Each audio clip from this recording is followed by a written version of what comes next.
Like what they're describing, it just sounds like an abusive mother. This is not love. That ain't love. Talking to your kid like that.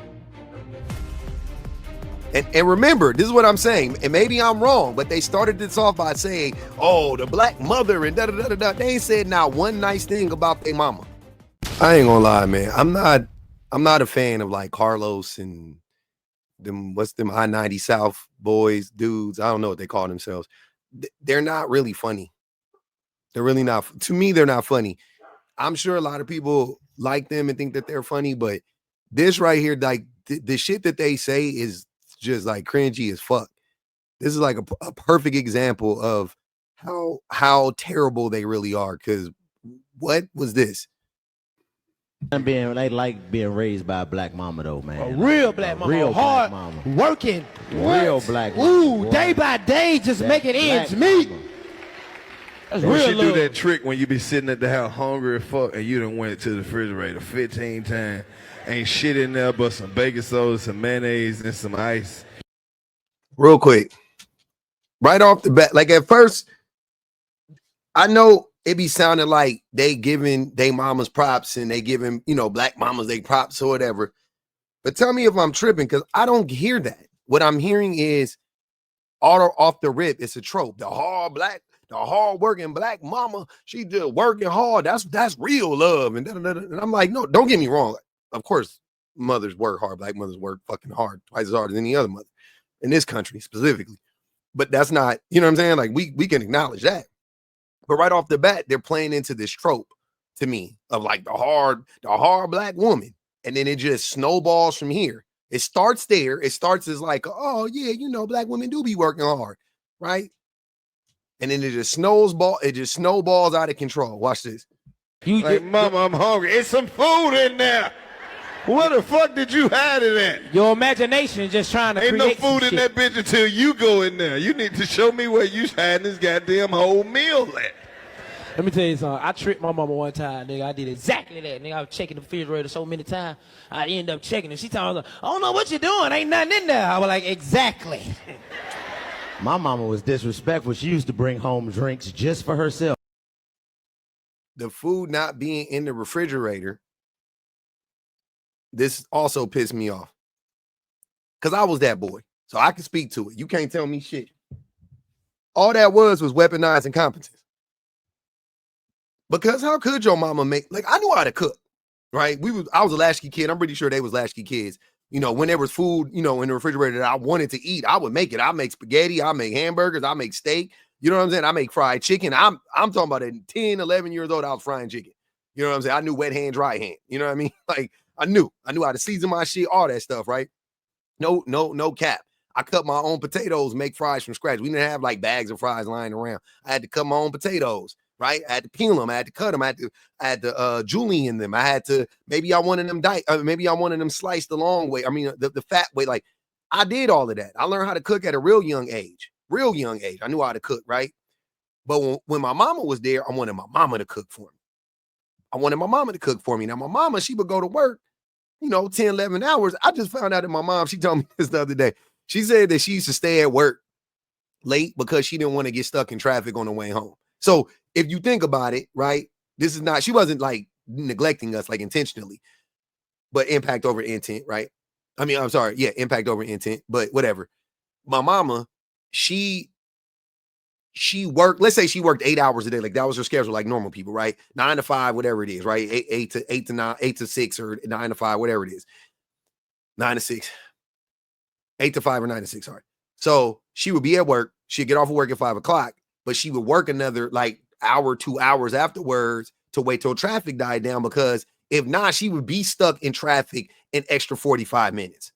You know what I'm saying? So she like, I could either, and you're not getting paid for that time, so you might as well work. That was her mindset. She was like, I might as well work an extra hour or 2 hours a day, you know what I'm saying, and then drive home. So that's what she did. So she would end up getting home 7:30, 8 o'clock at night. Now, imagine coming home and you got a fucking child, right? And I know this is the 80s and 90s or whatever, but you got, self-sufficient children in there that know how to cook because they done made themselves breakfast, they done made themselves lunch half the time in the summertime, and they have often made themselves dinner.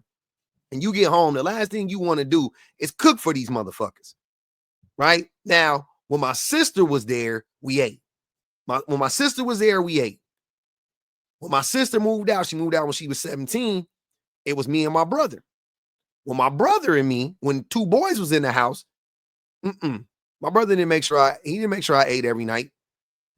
He didn't cook me dinner every night. You know what I'm saying? Sometimes he wouldn't get home because he's 6 years older than me.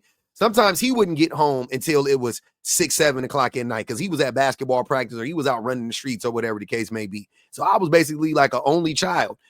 But when my moms would come home, you know what I'm saying? Hey, mama, cook me a meal, cook me some food. I knew how to fucking cook. I was just being lazy. Yeah, I was a kid, but I was being lazy. I wanted my mama to cook for me. I wanted her to, it was her job to cook for me. Weaponizing competence. I learned that shit as a kid. I learned weaponizing competence. As a young boy, I did. So they just write all, I don't know. This whole skit pissed me off. I ain't gonna even lie. I'm talking about one Pepsi, nigga, and sit that bitch in the refrigerator, and me and my little brother used to just stand and look at each other like, which one gonna crack it first, nigga? Because I want to sip Boy, that you touch Pepsi. that Pepsi, you gonna have to move out that bitch. Boy, you got a real mama. Hey, you ever fuck around and drunk that bitch and your mama cuss out everybody? That's what's wrong with motherfuckers now. Every time I put some shit down, you run your fucking ass over there and put your motherfucking hands on. That's all right, because tomorrow when I get my check and I go grocery shopping, I wish a motherfucker would touch something in my motherfucking house. You don't pay no motherfucking bill, but I always got your motherfucking mouth on something. I'm sick of this shit. And Tuesday, come Tuesday, I'm taking that, I'm turning the motherfucking cable off. I'm turning all this shit off. Y'all lay around this motherfucker. You won't half-ass wash dishes, running my motherfucking light bill up. Every time I ask you to do something, you got your motherfucking face and shit all toe up. Get out my motherfucking face. Mommy. No, because I'm sick of this shit. I ask you motherfuckers to do one goddamn thing, and that's take the goddamn garbage out. Look at the goddamn garbage. That garbage been sitting there. Y'all walk past the goddamn garbage like you don't see no motherfucking garbage. Mom. You gotta stop walking out the house. You ain't got no drawers on. No, mama, come back in the Another example of that weaponizing competence. house. This is my motherfucking house. If I want to walk around this motherfucker booking butt naked, that's what the fuck I do. This my dad's house. I don't give a fuck what you talking about. Sorry, y'all. Jackson had to come mess with me, you know. But so you have another example of the weaponizing competence. Y'all don't never clean up. And I'm saying this, I went through this. My mama didn't yell at me like this. I ain't gonna even hold y'all. She wasn't belligerent like this, you know, just on the strength. She could get like this, but this wasn't common. You know what I'm saying? But as I got older, I saw what that shit was. I saw what it was. She could have did better. She should have did better. I ain't gonna even, you know what I'm saying? Like, cool, whatever. We'll acknowledge that right off the bat. But that woman was stressed the fuck out, and she didn't have no fucking help from nowhere. Nobody was coming to save her.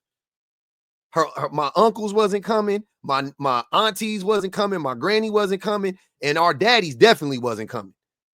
So it was just her. Everything was on her. The money was on her. To keep the house clean was on her. To cook was on her.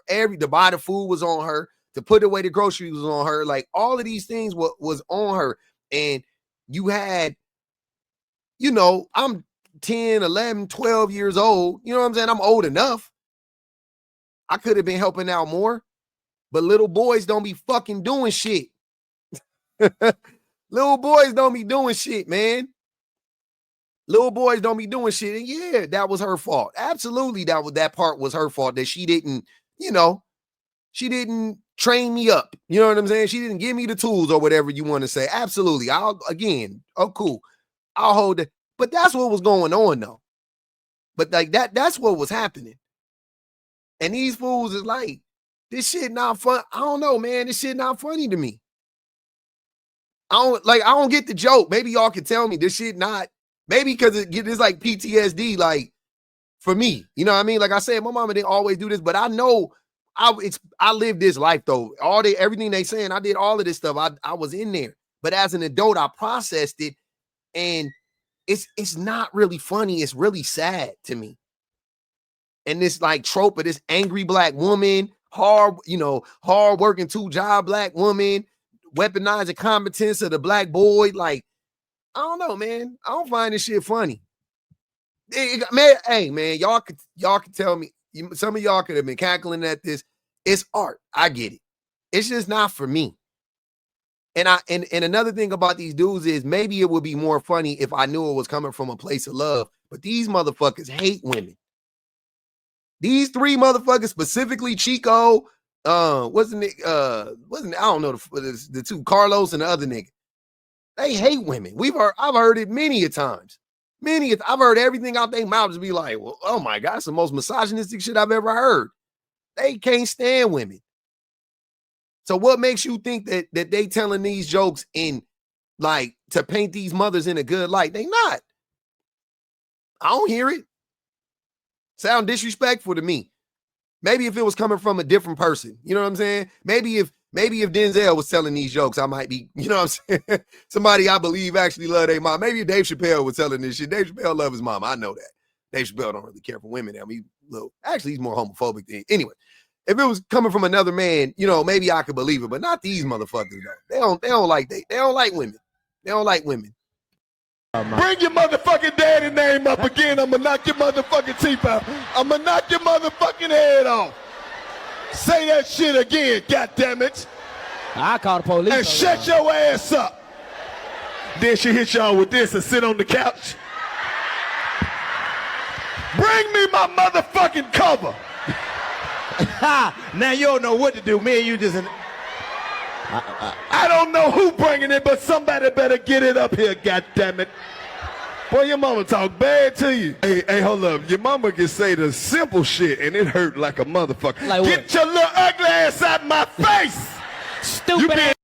Like what they're describing, it just sounds like an abusive mother.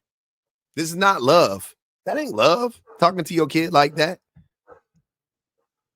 And remember, this is what I'm saying, and maybe I'm wrong, but they started this off by saying, oh, the black mother and da-da-da-da-da. They ain't said not one nice thing about their mama. Not one nice thing. All this has just been playing into this trope of the angry black woman. Am I tripping? Because that's all I got from this. Like, if I ain't black and I was listening to this, I'd be like, oh, yeah, oh, my goodness. You know? Or I would be like, yep, that sounds about right. Like, yep, black women just be mean and like, right? Your room hurt like a motherfucker. It's okay, bro. It's okay, bro. Don't let it sweat you, bro. Mom, I'm ugly. I'm sorry, y'all. That type of shit pissed me off every time. I just don't like it. It's not funny. I don't think it's cute. You know what I'm saying?